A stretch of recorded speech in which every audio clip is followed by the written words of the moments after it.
the mystery of the Dogon tribe. Dogon, the people with whom the secret is hidden, hiding in the depths of antiquity. In 1868, the German elephant tusk hunter Adam Renders stumbled into a 10-meter wall in the South African forest.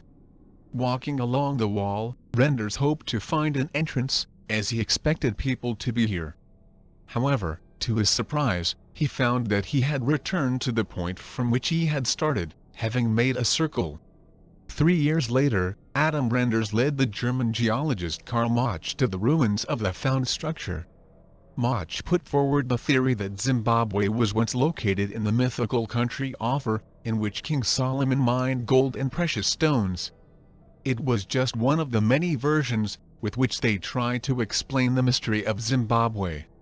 It should be noted that one of the African states borrowed a name from these ruins. The formerly called Southern Rhodesia is today called Zimbabwe. Now, when the forest around the mysterious building is cut down, you can see rocks in the distance, and a little further, in the valley, there is an oval-shaped wall of the fortress. The wall surrounds a space of about 2 football fields. This ellipse is now called the Tsar's residence, although behind the wall they did not find anything. That usually serves as decorations of the royal court. The height of the wall enclosing the Tsar's residence is 10 m, the average thickness is 4.5 m. European sources first mention this structure in the 16th century. In particular, the Portuguese historian Juan de Barros wrote, "The natives call this building Zimbabwe." Nobody knows by whom and when it was built, because the locals do not have written language, and there are no oral traditions on this score either.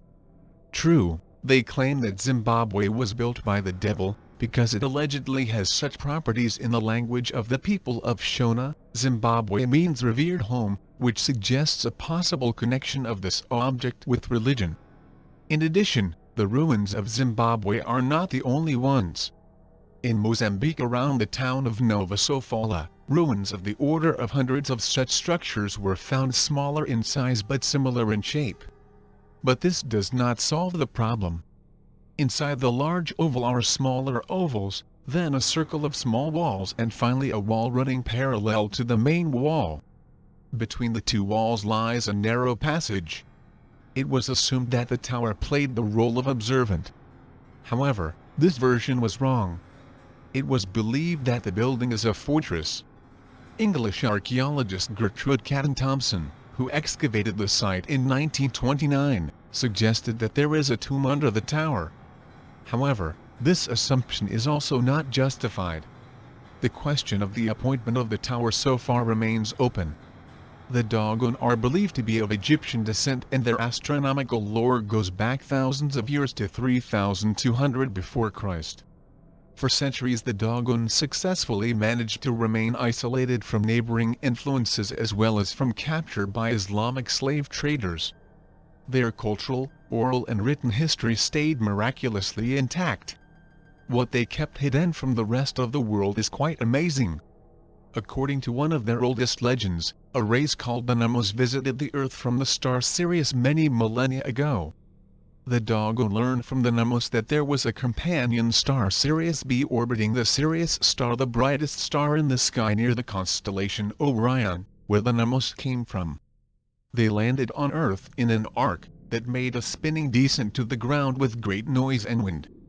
This senseless tower and the wall surrounding it interested the researcher Eric von Däniken. He drew a plan for Zimbabwe and, after analyzing it, put forward an interesting idea. In the northwest of Africa is the Republic of Mali, which is home to a people called the Dogon. The Dogon tribe has been rather well studied by ethnologists, in particular French. Every 50 years, the Dogons very solemnly celebrate the holiday, which they call Sigi. But why exactly 50 years? After all, this is such a long time that not all Dogons live to such an age, and therefore not all members of the tribe at least once in their life can take part in the celebration of this holiday. But scientists were able to establish what it is connected with in his work, The Science of the Dogon. Scranton describes the incredible accuracy with which the Dogon people were able to use their language and symbols to account for complex scientific facts, that wouldn't be discovered in the West until the 20th century.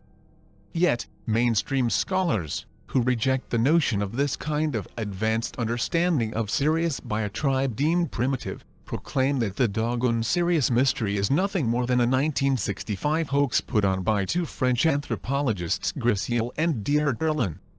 The two were the first to reveal such an unusual idea to the public in an unprecedented filmed interview. Since then, not a single anthropologist has corroborated the findings, although the subject has been heavily examined by independent researchers.